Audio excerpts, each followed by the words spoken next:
Part 1. You will hear a telephone conversation between an employee of an airline company and a customer. You have 30 seconds to look at questions 1 to 6. Welcome to Sure Score IELTS Institute Brunala. There are a number of different recordings, and you will have to answer questions based on what you hear.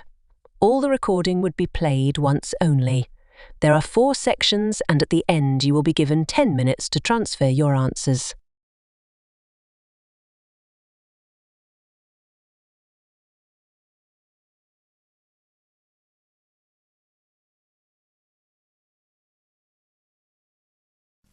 GB Airlines, this is Kyle speaking. How can I help?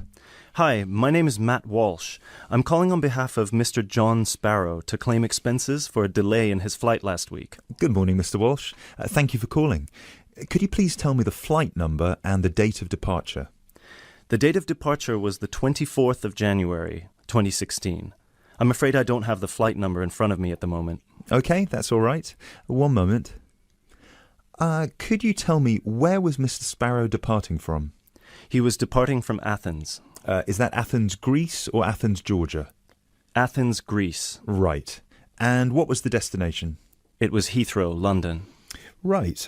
We've got 2 flights from Athens to London Heathrow on the 24th of January 2016. Was it the 3:25 p.m. flight or the 9:45 p.m.? It was the later one, 9:45. Okay, so the flight number is GB1011. Right, okay. Okay, yes. I can see that Mr. Sparrow's flight was cancelled and he was booked on the next flight on the 25th of January at 3:25 p.m. Is that correct? Yes, that is correct. According to our system, one of my colleagues spoke with Mr. Sparrow on the phone on the 24th to inform him of the cancellation and offered to book a hotel for him for the night, but Mr. Sparrow preferred to book one himself. Yes, because he didn't want to stay near the airport, as the next flight was in the afternoon. Yes, of course. Could you tell me which hotel he stayed at? Yes, he stayed at the Hypnos Hotel. Oh, could you spell that for me? Of course. That's Hypnos. Right. Thank you for that. And could you please tell me how much the total cost was for the night? Sure. It was €73. Right. Do you have a copy of the receipt for that? Yes, of course. Would you like me to send it to you? Yes, please. Can I email a picture of it to you? Absolutely. The email address is refunds@gbairlines.co.uk. Great, thank you. No problem. Were there any other expenses you wish to claim? Actually, yes. There was also the taxi ride to the airport and the taxi ride back the next day. Right. And what was the total cost? The first taxi ride was €53 and the second one was 42, so 63, 73, 83. Yeah, so the total was €95. I'll send you the receipt for those as well. Thank you. Are there any other expenses? No, I think that's it.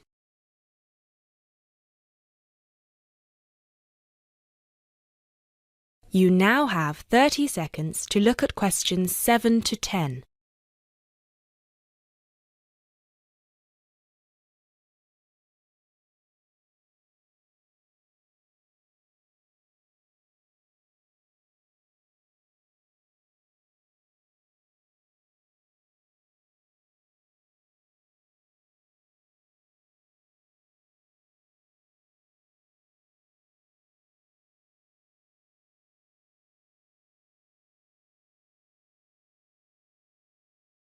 Excellent. So if you could please send us the receipts for the hotel and the taxi rides, and after we receive them it should take about 48 hours for the funds to reach Mr. Sparrow's account. Perfect. Thank you so much. My pleasure. Is there anything else I can help you with? Actually, yes. There's one more thing. Mr. Sparrow complained about the meal during the flight. He said that it was a bit bland. Right. So he asked me if it was possible to switch to a different meal option for his upcoming flight to Kiev next week. Right, of course. Just give me a minute, please. Right, I see that Mr. Sparrow had the light meal option for his flight to London, and you would like to change that. What would you like to change it to? What are the other options? We've got 12 different meal options. Would you like me to list all of them for you? Well, Mr. Sparrow has told me that he would prefer something without meat. How many of these do not contain meat? We've got 3 meal options without meat. We've got the vegetarian option, the vegan option, and the Asian vegetarian. What's the difference? There's a variety of different dishes served with each option. For example, next week the vegetarian option will be a small spinach and feta cheese pie, a bread roll, a salad, and tropical fruit. And the vegan option? The vegan option doesn't include any dairy products, and it also doesn't include fowl, eggs, or honey. I'm afraid I don't have the specific menu for this week, but I can email it to you as soon as it becomes available. Oh, could you do that? That would be great. Yes, of course. I can email you a detailed description of all the meal options if you like. Yes, please. No problem. Please do not forget to call us back to change the meal option. You need to do that 48 hours before the departure time for international flights and 24 hours for domestic flights. So 48 hours for this one then? Yes, exactly. Perfect. Oh, no, I'm sorry. Transatlantic flights require 48 hours. All flights within Europe require 24 hours. So in this case, you will need to call us 24 hours in advance. I apologise for that. Okay, great. So, could I please have your email address so I can send you the menus? Certainly. It's matt.walsh@sparrowlimited.com.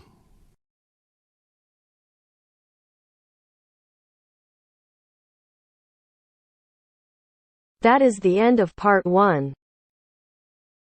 That's the end of section 2. You now have half a minute to check your answers.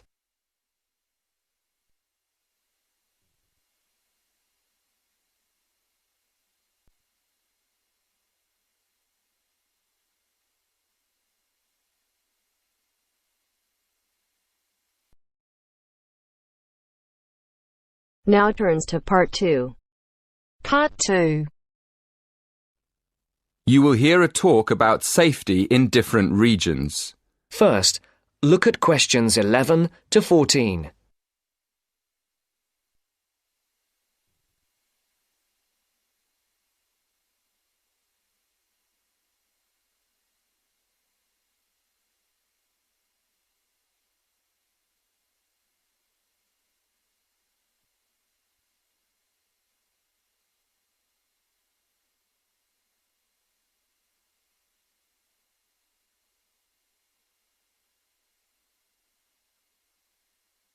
Listen carefully.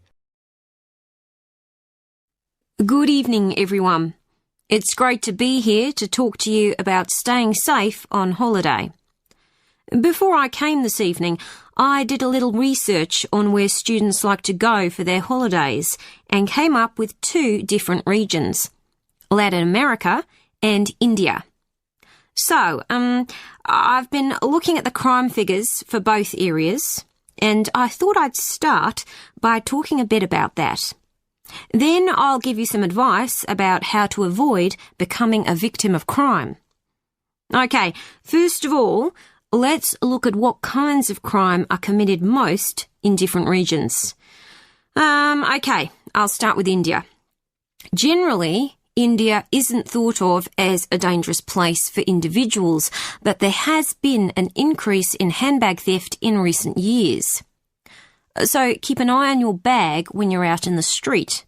Right. Now, let's look at Latin America.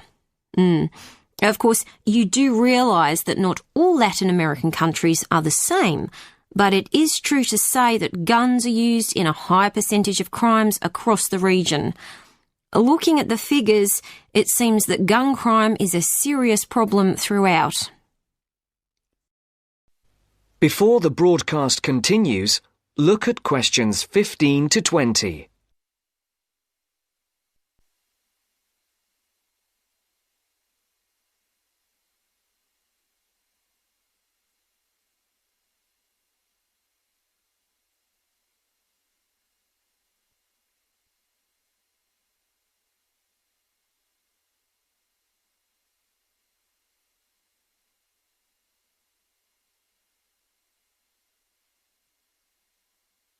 You will now listen to the second part of the talk. I can see some of you are thinking that it all sounds rather dangerous, but I know lots of people who've been there and had a really great time. They followed advice from the authorities, like making sure they didn't wear expensive jewellery in the street. And I'd certainly advise anyone travelling to Latin America to do the same. Another thing you should be careful of is not to go to lonely places at night. But of course, that's the same anywhere. But I must say, you do have to be very careful in some parts of Latin America when you take your money out of a cash machine. Sometimes you find that thieves stand very close to people at cash machines and take their money as it comes out. Okay, so now I'll finish by talking a little bit about India. I've actually been to India, and I didn't have any feeling that it was dangerous at all. First of all, I went on an organised tour with a group of people. This is definitely the best way to go because it's so much safer. I mean, I didn't go anywhere without the group, and we had a tour guide who spoke the local language and knew the area. In fact, I remember now, she warned us not to go off with strangers, even if they seem nice and friendly. But again, you wouldn't do that at home either, would you?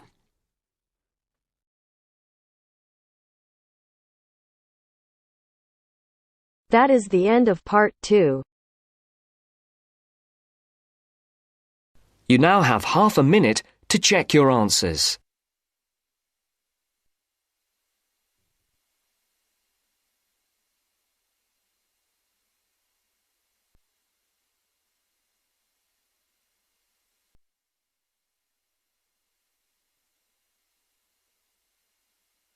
Now turns to part 3. Part 3.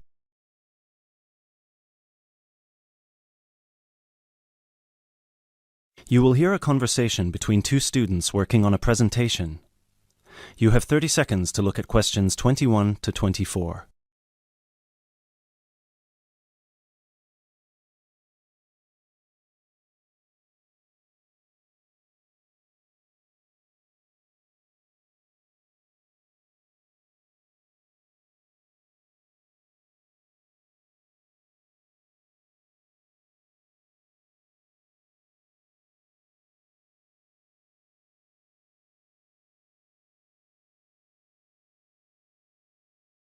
Hey Chris, thanks for coming. Are you ready to practice our presentation for tomorrow? Yeah, just give me a moment to switch on my laptop. There we go. Okay, what do you think? Wow, that actually looks really nice. Well done. So I've put the title up here in the middle, Reasons People Move Out of Their Parents' Homes. I thought we could start with the general graph outlining why people fly the nest at any age, and then we could break it down to age groups and social or ethnic backgrounds before we get into how our findings fit into what sociologists say about leaving a parent's house and what the effects of the timing and the circumstances of your decision can be. that sounds good to me. So we can start with the bar chart here. Do you think they'll be able to read the tiny letters here? No, which is why we'll have to read them out to them. Okay, so we could take turns then.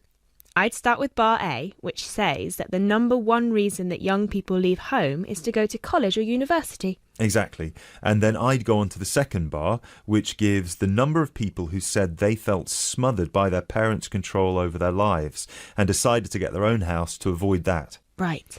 Then in bar C, we've got people who found a job and decided that it was a good opportunity to move away because of their new income. Yep, and then those who didn't feel exactly smothered by their parents per se, but more so because of the lack of room in their parents' house and the fact that their parents were around pretty much 90% of the time. Maybe we should move this bar so that it can be next to bar B, since they seem to be quite similar to each other. Well, actually, that's why I kept them separate. But maybe you're right. They would lead smoothly into one another. So that means that jobs will now be bar D and bar E... Bar E is about those who moved because of their partner or spouse. Right. And then at the end, we've got those who were pushed to leave by their parents and those who left because of a conflict at home. I guess at this point we should mention that, as expected, we had almost 0 people reply that they left home because of emancipation or abuse, despite the fact that our study was conducted anonymously, probably because the participants didn't feel confident enough to share such private details with us. Or maybe just because there was no one in our pool of participants with such experiences. Yeah.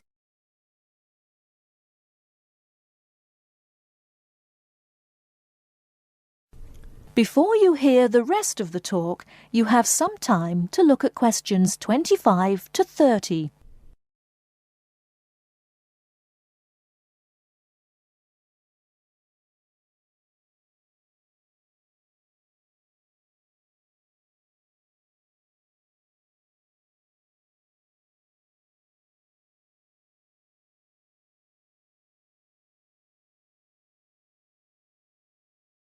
Now listen and answer questions 25 to 30.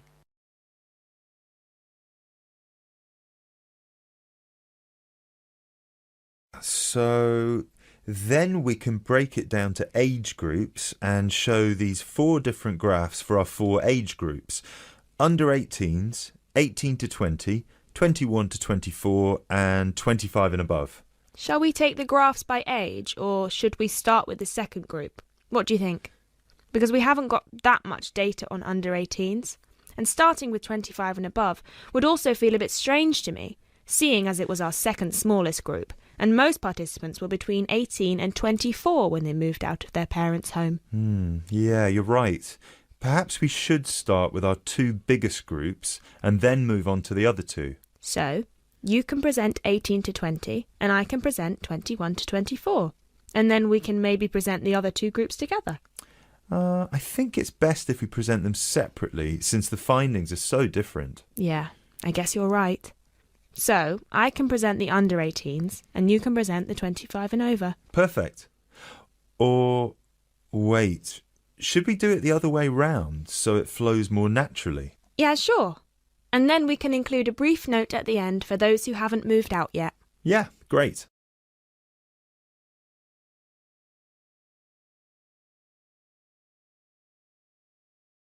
Excellent.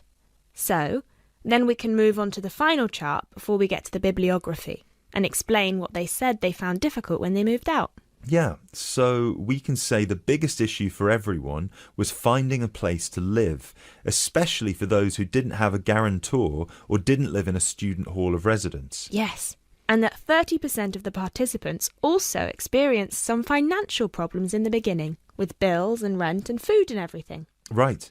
Then an even larger number reported that they didn't expect to miss their family that much, but ended up visiting their parents' home often just to see them and spend some time with them. Although, we should probably cut that number down a notch to exclude those who went back home just so their parents could cook and do their laundry for them. Yeah, sure. Anyway, then we should finish off with the final issue, which was flatmates. Oh yeah, so we should say that a whopping 67% complained about the people they had to live with, and that they were often dirty and inconsiderate. Right. Great. So then we can move on to how our findings fit into...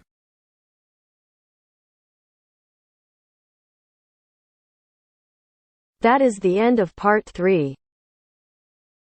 You now have half a minute to check your answers.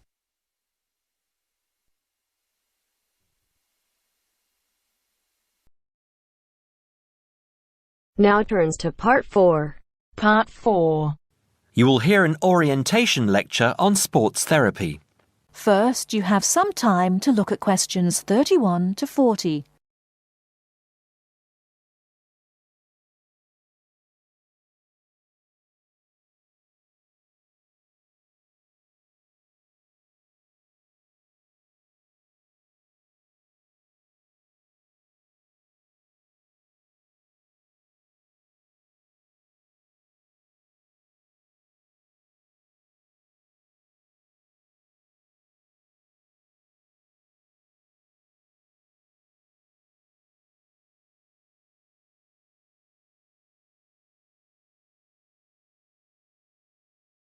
Now listen carefully and answer questions 31 to 40. Good morning and welcome to the University's Open Day and to our lecture on sports therapy. There are 2 good reasons to be here. Firstly, you will experience what a university lecture is like, so take out your notebook and pen. And secondly, you will find out about the sports therapy programme. OK. So what does a sports therapy programme involve? Everybody in today's society knows the impact sport, health and fitness makes on the population's physical and mental health. Studying at Kent will develop your understanding of the ideas and issues within the sports therapy, health and fitness industries. Sports therapy is one of the fastest growing careers within the sports sector. The programme teaches you all the specialist knowledge you need in order to work within these industries. This includes scientific aspects such as anatomy and physiology and sports psychology. You learn how to design training programs and lifestyle profiles for a range of clients and to understand the role of sports promotion and event management. The degree also covers the treatment and prevention of sporting injuries and the importance of referral programs. There will be a full description of these subjects for you available at the door when you leave this lecture. Now, just to talk a little about teaching and assessment. The programme involves taking part in and designing practical sports sessions, lectures, small group seminars and private study. On average, you have 6 lectures, 3 practical sessions and a 1-hour-long seminar per week. And you also spend additional time developing your coaching and theoretical knowledge in real-life situations. At Stage 1, the first half of the year is assessed by 100% coursework and observed assessments. A majority of the modules also have written exams within the final half of the year, with the rest practically assessed. Stage 2 and 3 assessment varies from 100% coursework to a combination of examination and coursework, usually in the ratio 50-50, 60-40 or 80-20. You're probably wondering what career paths you can take once you've completed this degree. Well, careers can vary from employment in health and fitness clubs, sports injury clinics, sports development within local authorities, or with national governing bodies of sport, working in community leisure or sports attractions, self-employed personal trainer or sports therapist. There are some requirements you need to fulfill to enter this course. International students can qualify with the following: school certificates and higher school certificates awarded by a body approved by the university, matriculation from an approved university, with a pass in English language at GCSE O-level or an equivalent level in an approved English language test, passing one of Kent's foundation programmes, provided that you meet the subject requirements for the degree course you intend to study, or an examination pass accepted as equivalent to any of the above. In order to enter directly onto a degree course, you also need to prove your proficiency in English, and we ask for one of the following: average 6.5 in IELTS test, minimum 6.0 in reading and writing, Grade B in Cambridge Certificate of Proficiency in English, Grade A in Cambridge Advanced Certificate in English, a pass overall in the JMB/NEAB test in English for overseas students, with at least B in writing, reading and speaking modules, a TOEFL score of at least 580 written test or 237 computer test.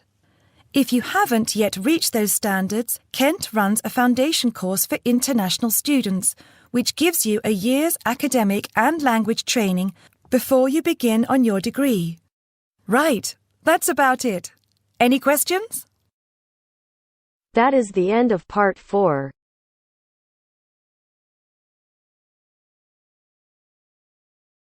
That is the end of listening test. Now, you have 10 minutes to transfer the answer to your answer sheet. Don't forget to subscribe this channel for more IELTS material.